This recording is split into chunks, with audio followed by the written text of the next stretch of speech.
Cost of quality includes the total cost of all efforts related to quality throughout the life of a product. This includes efforts to prevent non-conformance to requirements, quality testing to make sure the product or service does conform to requirements, and rework when the product or service fails to meet requirements. In short, any quality-related task that incurs a cost can be included in the cost of quality. Cost of quality considerations can be classified into two main groups: cost of conformance and cost of nonconformance. Cost of conformance consists of all costs incurred to ensure the product conforms to the required level of quality, and cost of nonconformance consists of all costs incurred when the product fails to meet the required level of quality. The cost of conformance contains two categories of costs. Prevention costs are those costs incurred to train staff, document processes clearly and accurately, on using good equipment for project work, and on taking the time to do work right. Appraisal costs are those costs incurred to find quality problems and to check that the product or work processes are meeting project requirements. Some products must be destroyed in order to be properly tested. Destructive testing is necessary, for instance, to determine how much impact a hail-resistant roof shingle can sustain.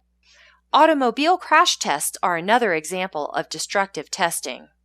The cost of nonconformance includes failure costs, otherwise known as the cost of poor quality. These costs are incurred when things go wrong, like having to fix manufacturing errors and dealing with customer complaints. There are two categories for such costs: internal failure costs and external failure costs. Internal failure costs are incurred before the product or service is released to the customer. This can include costs to rework elements of the product, fix faulty areas of the product, postpone product release, and even scrap the product when necessary. Wastage-related costs are also included in this category, such as time wasted due to internal errors. External failure costs are incurred only once the product or service has been released and the customers are not satisfied that their requirements have been met. This can include liability and penalty costs, warranty work, the cost of developing and distributing a product fix, and any customer service costs, such as technical support calls or visits. Damage control costs are also included in this category, such as giving discounts to resellers so that they'll keep selling the product, and public relations efforts to minimize the damage of bad product reviews. The total cost of quality can be seen as the sum of prevention, appraisal, internal failure, and external failure costs. Once you have determined the cost of quality, you can use those values to perform a cost-benefit analysis to determine where to best allocate funds for quality. Cost-benefit analysis allows you to weigh the benefits of quality versus the costs of quality and determine whether it's cost-effective to make quality-related changes. There are 3 steps to take when performing cost-benefit analysis: list and calculate the costs, list and calculate the benefits, and compare the results. To improve overall product quality, you are considering a new training program for your team. You've decided to perform a cost-benefit analysis to help you make the decision.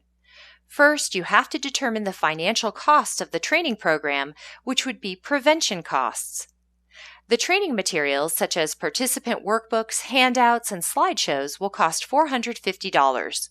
It costs $1,000 per day to hire a qualified trainer. The training will run over 2 days, so the cost is $2,000. The training room costs $200 per day, so the cost is $400 for the 2 days.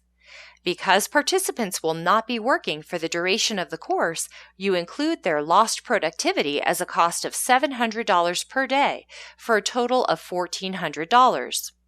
You add up all these costs to get the total cost of training, $4,250. Next, you calculate the benefits of implementing the training program.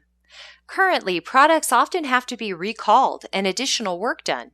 By implementing the training program, you anticipate rework will be reduced by $600 per month on average. Products occasionally have to be scrapped, which is an internal failure cost. By implementing the training program, you anticipate this wastage will be reduced, saving the company an estimated $300 per month on average. Products currently take a long time to test, resulting in high appraisal costs.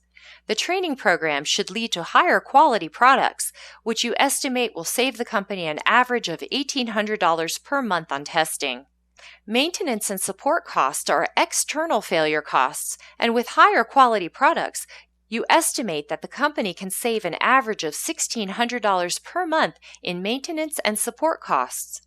By implementing the training program, you anticipate shorter project cycles.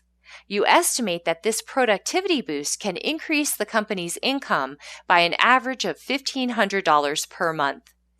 By implementing the training course, you estimate a financial benefit of $5,800 per month for the company. The final step in the cost-benefit analysis is to compare the results of the previous steps. The course cost $4,250 to implement. You estimate that the financial benefit of implementing the course would be $5,800 per month, or approximately $193 per day.